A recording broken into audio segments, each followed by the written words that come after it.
तर हॅलो मित्रांनो, कशा आहात? मी माधुरी राऊत कांबळे पुन्हा आली तुमच्यासाठी एक व्हिडिओ घेऊन. तर आज माशांबद्दल सांगणार नाही, हा चोणक आहे. सगळ्या मी अगोदरच्या व्हिडिओमध्ये सांगितलेलंच आहे.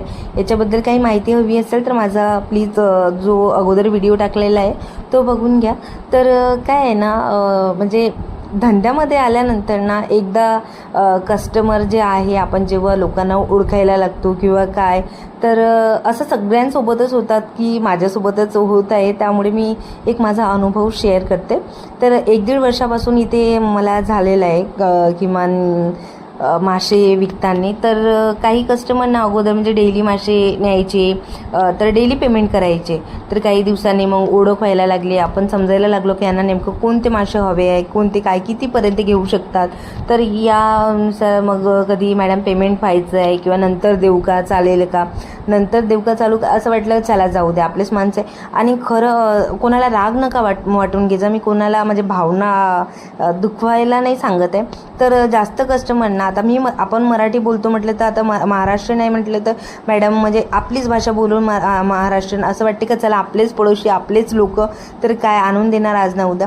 तर आपल्याच लोकांकडे मी खरं सांगू तुम्हाला, आपलेच जे महाराष्ट्राचे लोक आहे ना, तेच असे 4-5 कस्टमर आहे की त्यांच्याचकडे माझे म्हणजे नाही निदान म्हटलं तर 1-1 वर्षाच्या अगोदरचे 2-2, 3-3 हजार रुपये म्हणजे उरलेले आहे.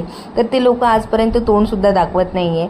तर असं का करतात ते लोक? म्हणजे आपण कोणावर भरोसा करून जर कोणाची मदत केली तर असं म्हणजे एकदम आपली मदत झाल्यानंतर का म्हणजे दुसऱ्यांचे पैसे द्यायची त्यांची नियत नाही होत. मला हे समजत नाही. तुमच्याबद्दल बी असं होतं का? मला कमेंटमध्ये नक्की सांगा की माझ्यासोबतच हे होत आहे सगळ्या गोष्टी.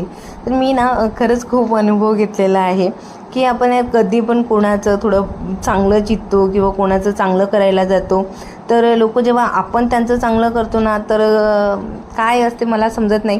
पण जेव्हा आपल्याला त्यांची गरज पडते ना, तेव्हा लोक म्हणजे अलगच ॲटिट्यूड असते.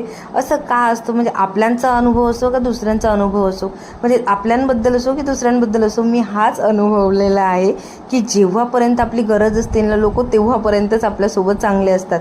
जेव्हा त्यांची गरज भागून जातात ना, तर लोक हाच एक विचार मला असं वाटते का त्यांच्या मनात येते की आपल्याला यांची गरज नाही आहे आणि यांनी आपली मदत केली तर आपण काय यांची गुलाम आहे का? डेली यांनी कोणतं काम सांगितलं तर करायला. तुमच्याबद्दल पण असंच झालेलं आहे का? मला कमेंटमध्ये नक्की सांगा की मीच हा म्हणजे वेगळा विचार करते की असं का, तसं का, तसं का. तर कसा वाटला आजचा व्हिडिओ मला कमेंटमध्ये नक्की सांगा.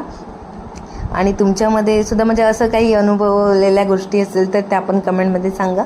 तर व्हिडिओला लाईक केल्याशिवाय जाऊ नका. भेटूया नेक्स्ट व्हिडिओमध्ये, तेव्हा पण धन्यवाद.